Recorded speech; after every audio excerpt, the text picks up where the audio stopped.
Listen, getting successful, whatever you consider successful, if it's rich, whatever, it's not a magic trick. It's not God picks certain people he'll make rich and certain people he don't. He gives all of us as his children the power of choice. You have a say-so in that. You can decide to be rich, and with God's help, it's highly doable. But you first have to think it. The difference between successful people and non-successful people is here. I'm no better than none of y'all. I'm not a better person than you. I'm not a better Christian than you. God don't love me more than you. None of that.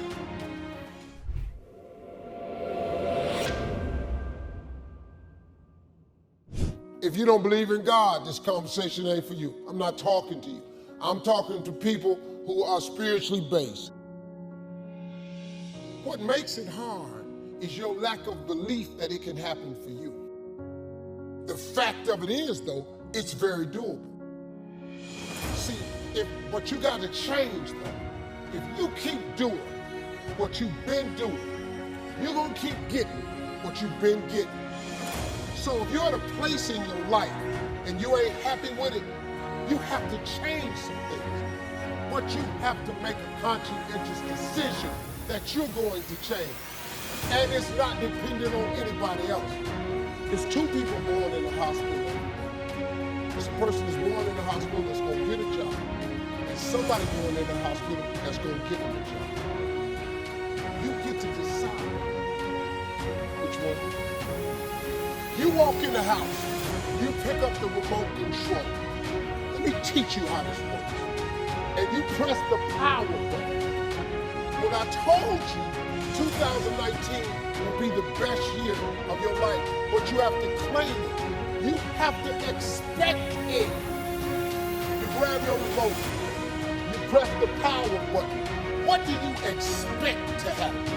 You expect the TV to come on. Guess what? It comes on. If you want to see Sports Center channel 46, and you press 46 and OK or select, what do you expect to come on your TV? Sports Center.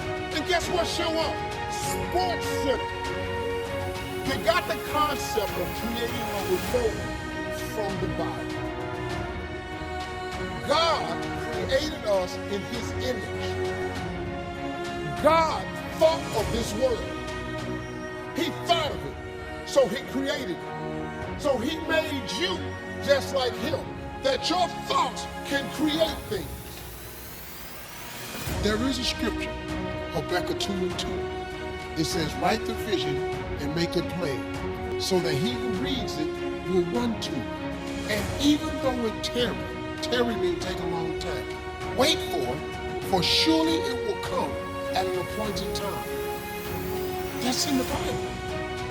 You're the captain, you're the master, you're the foreman, you're the general, you're the head. Don't give control of this to nobody. A couple of billionaires was there was like real hustlers. And they said, well, so you have all these degrees, so what are you offering? Well, if I need to, I'll go back to school and get another degree. He said, if you have 3 degrees and they're not working, if you get control of this, that's why I'm telling you these 2 books. Negativity, you can protect yourself from negativity. And that's what stops most people, negative thoughts. You can coat your mind from negativity. It's a real simple exercise to do. I do it every morning before I walk out the door. So I walk out as a positive person. You know, I get tired sometimes. That's different from being negative, because I get mentally drained from my job at times. But to coat your mind from negativity, the way you can put a coating around your mind is with one simple thing: gratitude. Gratitude erases negativity. I'm gonna show you how this works. If you wake up in the morning and you start having negative thoughts, man, this ain't my thing. I woke up on the wrong side of the bed. I'm tripping, I just don't feel myself. Every time you feel, in the middle of the day, if you feel yourself doing that, stop. Just stop for a second. And start going over in your mind everything everything you want, everything you already have, because what you have is substantial. You just haven't gone over the list and taken inventory in a long time. But the fact that you can walk, that's a blessing. The fact that you woke up, that's another blessing. The fact that you can see, think, reason, that's another blessing. The fact that you can go somewhere and get yourself something to eat, that's another blessing. The fact that you can go and turn the key and call someplace home, that's another blessing. If you can just keep believing,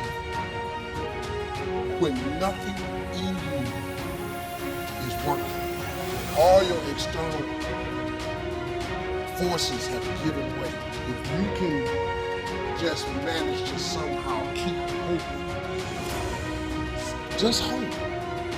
You ain't even really got to believe. All you got to do is hope. Faith is the substance of things hoped and the evidence of things not seen. You just got to hope. Sometimes you ain't strong enough to believe, but you can always be strong enough to just hope that I hope God comes in. I hope I make it. See, when they tell you, when you read the scripture and they say faith is the substance of things hoped for, what faith really is just hard hoping. And I just took that hope and just kept hope alive. If you can keep hoping, man, you have a chance. You just can't become hopeless. The devil is busy, man. The devil has one job. That's to rob you of your destiny. That's his only position. He don't care if you get money, car, or house. As long as he can rob you of your destiny, that's the devil's whole mission. He just wants to rob. He just wants you to not be what God made you to be. But if you can remain hopeful in spite of all adversity, like it was times in my car, man, I felt like quitting. I felt like living in the car is not a simple task, you know.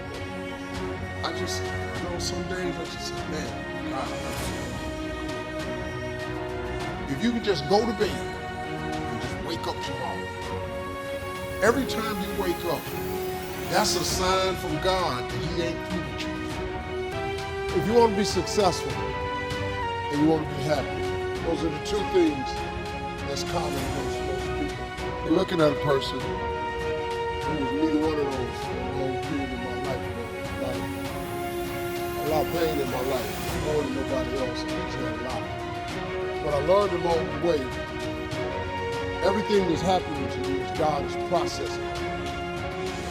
Every difficult moment you're having, is just processing. That's all he's doing.